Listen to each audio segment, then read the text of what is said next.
सोचो आप एक ETF को खरीदते हो और आप सोचते हो कि ये तो सेफ इंस्ट्रूमेंट है क्योंकि ETF is a basket of stocks, लेकिन जब आप इसे सेल करने जाते हो तो आपको यहाँ पर बायर्स ही नहीं मिलते हैं, या फिर जब आप इसे खरीदते हो तो इसकी जो रियल वैल्यू है आप उससे ज़्यादा इसकी पेमेंट दे देते हो।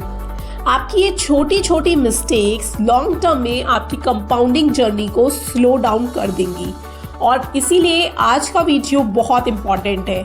अगर आप ETF में इन्वेस्ट करते हो तो आपको ये जो 5 चेक्स हैं जो इस वीडियो में अभी मैं डिस्कस करूंगी उन्हें इग्नोर मत करना। हेलो फ्रेंड्स, मेरा नाम है सिया अंकिता खंडेलवाल। मैं अपनी इंडिपेंडेंट रिसर्च करती हूँ और उसे सिंपल लैंग्वेज में आप तक शेयर करती हूँ। ETF का नाम आजकल हर जगह सुनने को मिल रहा है क्योंकि ये लो कॉस्ट इन्वेस्टिंग है, पैसिव इन्वेस्टिंग है और यहाँ पर डाइवर्सिफिकेशन भी अच्छा खासा मिलता है। लेकिन प्रॉब्लम क्या है कि लोग ETF को चीप देखकर कि ये ETF तो सस्ता है ये देखकर खरीद रहे हैं विदाउट चेकिंग देयर बेसिक्स।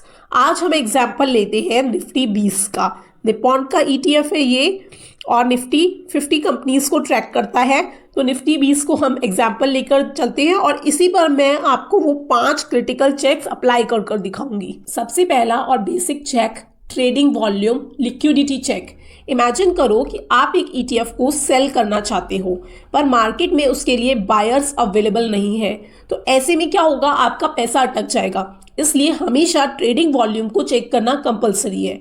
इसके लिए आप क्या करो, NSE की साइट को ओपन करो, वहां पर हमें निफ्टी 20 सर्चिंग बार में डालना है। तो अब आपको नीचे स्क्रॉल करके ट्रेड इंफॉर्मेशन में जाना है यहाँ पर, और यहाँ पर ऑर्डर बुक चेक कर लेनी है।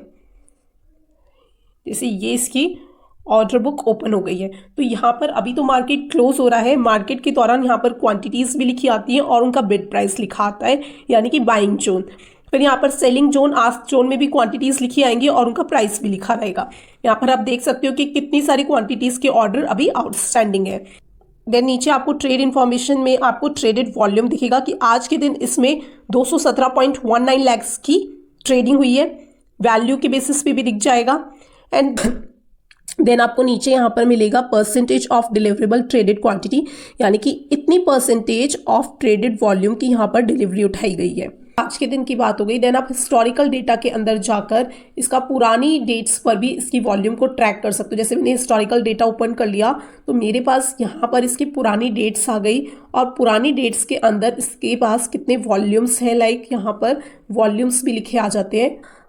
तो फ्रेंड्स, अगर ETF के अंदर हाई वॉल्यूम होगा जैसे कि निफ्टी 20 में है तो आपको एंट्री और एग्जिट में प्रॉब्लम नहीं आएगी। ETF इन्वेस्टिंग में अगर आपको सर्वाइव होना है तो आपको लिक्विडिटी को तो चेक करना मस्ट है। Second check, compare market price with INAV। Extremely important friends, INAV इसकी फुल फॉर्म है इंट्राडे नेट असेट वैल्यू, यानी कि ये किसी भी ETF के लिए अंडरलाइंग असेट्स की रियल टाइम वैल्यू होती है। यानी कि एक तरीके से सिंपल लैंग्वेज में बोला जाए तो उस ETF की असली वैल्यू, रियल वैल्यू। अगर मान लो आप किसी ETF को उसके INAV से ऊपर के भाव पर खरीद लेते हो तो यानी कि आपने उसको खरीदने के लिए प्रीमियम का पेमेंट कर दिया है। कई बार किसी ETF की डिमांड इतनी ज़्यादा हो जाती है कि ETF कभी कभी अपने INAV से ऊपर के प्राइस पर ट्रेड करने लग जाते हैं। जैसे अभी 1-2 महीने पहले हमने सिल्वर के ETF में देखा था, वो कितने ज़्यादा प्रीमियम पर ट्रेड कर रहे थे जब सिल्वर के प्राइसेस ऊपर जा रहे थे। इसलिए हमेशा मार्केट प्राइस ऑफ ETF को आपको INAV के साथ कंपेयर करना चाहिए। तो इसको चेक करने के लिए आपने NSE की साइट पर निफ्टी 20 ओपन करना है एंड उसके बाद आपको यहाँ पर नीचे स्क्रॉल डाउन करना और यहाँ पर आपको ये जो प्राइस इंफॉर्मेशन है, ठीक है, इस टैब के नीचे आपको मिल जाएगा INAV। देखो इसका भी INAV चल रहा है, भाव चल रहा है 276.96 रुपीज। ये देखो जिस तरीके से ये निफ्टी 20 है इसका ये INAV चल रहा है 276.96 और आज के दिन ये ट्रेड कर रहा है 277.7 पर। तो आज के दिन इसमें इतना ज़्यादा प्रीमियम तो नहीं है, लेकिन कई बार जब डिमांड ज़्यादा होती है किसी ETF की तो वहाँ पर ये जो डिफरेंस है ये इवन 10 to 12 रुपीज़ भी पड़ जाता है और ये हर ट्रेडिंग आवर्स में रिफ्रेश होता रहता है। स्मार्ट इन्वेस्टर कभी भी ब्लाइंडली मार्केट प्राइस पर बाय नहीं करता, वो हमेशा इसको चेक तो जरूर करता है। Third check, tracking error. Tracking error बताता है कि ETF अपने इंडेक्स को कितना एक्यूरेटली ट्रैक कर रहा है। फॉर एग्जाम्पल निफ्टी 20 जिसको कि हम अपने एग्जाम्पल्स में लेके चल रहे हैं, ठीक है, वो ट्रैक करता है निफ्टी 50 TRI यानी कि निफ्टी 50 टोटल रिटर्न इंडेक्स।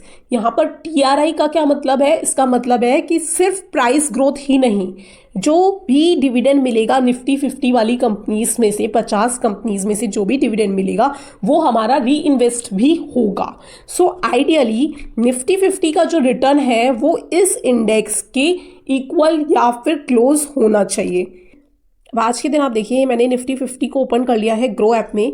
यहाँ पर इसका ट्रैकिंग एरर दिखा रहा है 0.02%, जो कि काफ़ी कम है। मतलब ये जो ETF है ये अपने इंडेक्स को मिरर कर रहा है प्रॉपरली। लो ट्रैकिंग एरर का मतलब है कि ETF अच्छा है, और हाई ट्रैकिंग एरर जितनी बढ़ेगी उसका मतलब कि ETF और उस इंडेक्स की परफॉर्मेंस में गैप आएगा। Then fourth, liquidity of underlying stocks. सिर्फ ETF का लिक्विड होना काफ़ी नहीं होता, इसके अंदर जितने भी स्टॉक्स हैं वो भी लिक्विड होने चाहिए। स्टॉक मार्केट में लिक्विडिटी जनरली टॉप 200 स्टॉक्स तक स्ट्रांग रहती है, इसीलिए लार्ज कैप ETFs सेफर होते हैं कंजर्वेटिव लोगों के लिए with respect to liquidity.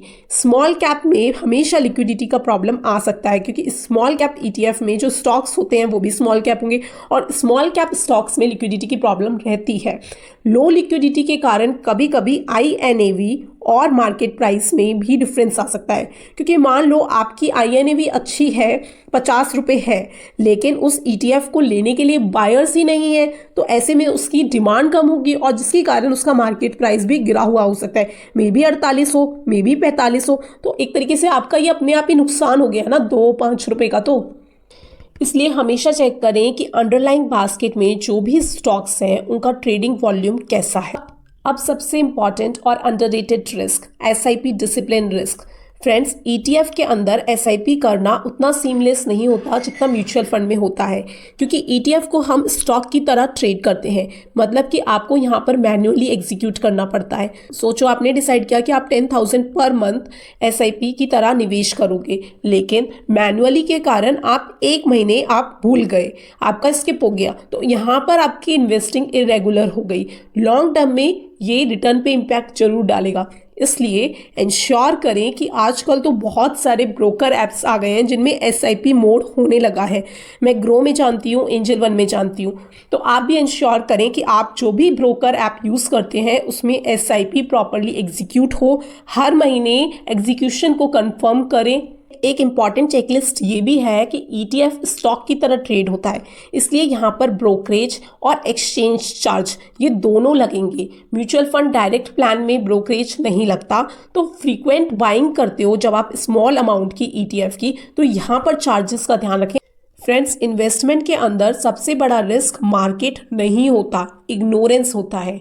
ETF एक पावरफुल टूल है, low cost investing, diversified and transparent है, लेकिन यहाँ पर भी आप ब्लाइंडली खरीदने की गलती मत करना। स्मार्ट इन्वेस्टिंग का मतलब है पहले आप चेक करो, अंडरस्टैंड करो एंड देन इन्वेस्ट करो।